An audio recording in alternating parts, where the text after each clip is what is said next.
The cursor moved on its own. An operator in western Ukraine watched his mouse slide across the screen. He had not touched it.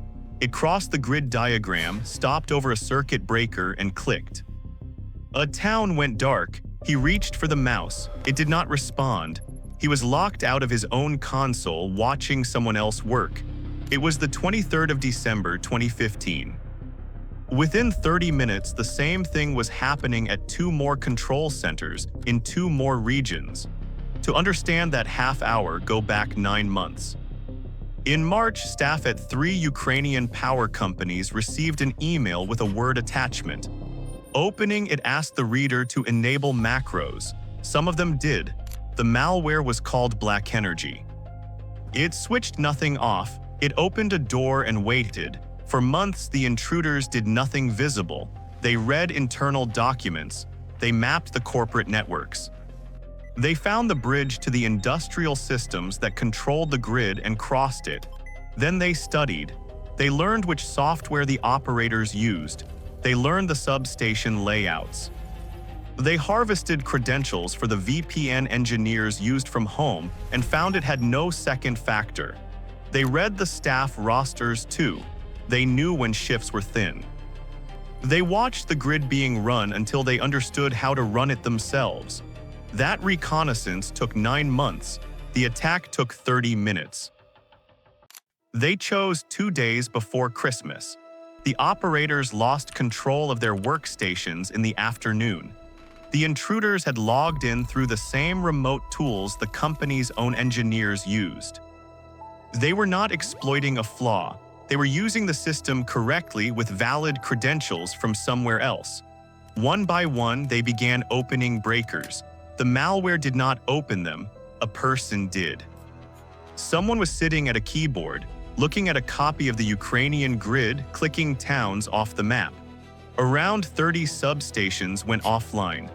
Power was gone for roughly 230,000 people. Nobody had ever done this to a national grid before, not successfully. What happened next is the part that separates this from a break-in.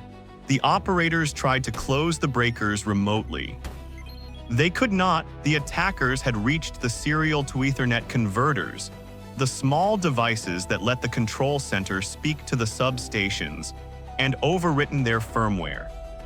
The devices were not disabled, they were destroyed. No command could bring them back. Then a program called KillDisk erased the control center computers, taking with it the systems the operators would have used to diagnose anything. Then the lights went out in the control room itself. The building's backup power had been switched off remotely. The people responsible for restoring electricity to 230,000 homes were sitting in the dark, and the phones started ringing. Thousands of automated calls flooded the utilities' call centers, placed deliberately, so that customers reporting outages could not get through. For hours, the companies could not learn which areas were down. A 4th utility had been breached in the same campaign. Its industrial network was built differently, and the attackers never reached it. It stayed on. Every layer of the response had been anticipated and removed. Power was restored the old way. Engineers drove to substations across 3 regions in the dark in late December and closed the breakers by hand. It worked because Ukraine's grid was old enough to still have manual overrides. A fully automated system would have had nothing to fall back on. The lights came back in 6 hours. Some control centers were not fully operational for months.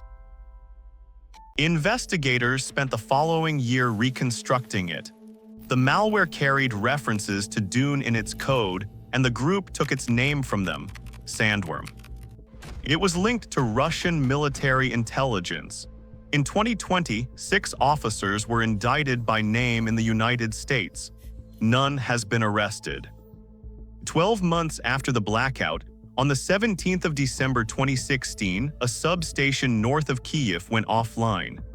About 1/5 of the capital's nighttime power disappeared. It returned in just over an hour. At the time, it looked smaller. Less damage, fewer people, a footnote. It was not a footnote. The 2015 attack had required people, operators clicking breakers one at a time, working through the night. The 2016 attack did not. The malware used in Kyiv, later named Industrier, spoke the protocols of the grid natively. It did not need a person to point at a breaker. Given a target, it could map the substation and open the switches itself. The first attack proved a national grid could be taken down by hand. The second proved it could be taken down by software. The following year, a petrochemical plant in Saudi Arabia was hit by malware built to disable the safety systems that prevent explosions. A coding error triggered a shutdown before it could finish. That is the only reason anyone found it. In 2022, a second version of Industrier was aimed at Ukraine's grid again. It was caught before it fired. The code from Kyiv has been publicly analyzed. Its structure is modular. The protocols it targets can be swapped for others. Those protocols are not Ukrainian. They run substations across Europe, North America, and Asia. Ukraine was not chosen because its grid was weak. In some ways, it was more resilient than the systems that replaced manual controls years ago. It was chosen because it was available. For 2 winters, a country's electricity was a testing environment. What was learned there did not stay there. It was written down, compiled, and left behind. A working demonstration that the machinery keeping the lights on can be reached, understood, and switched off by someone who is not in the room. The lights came back both times. The blueprint is still out there.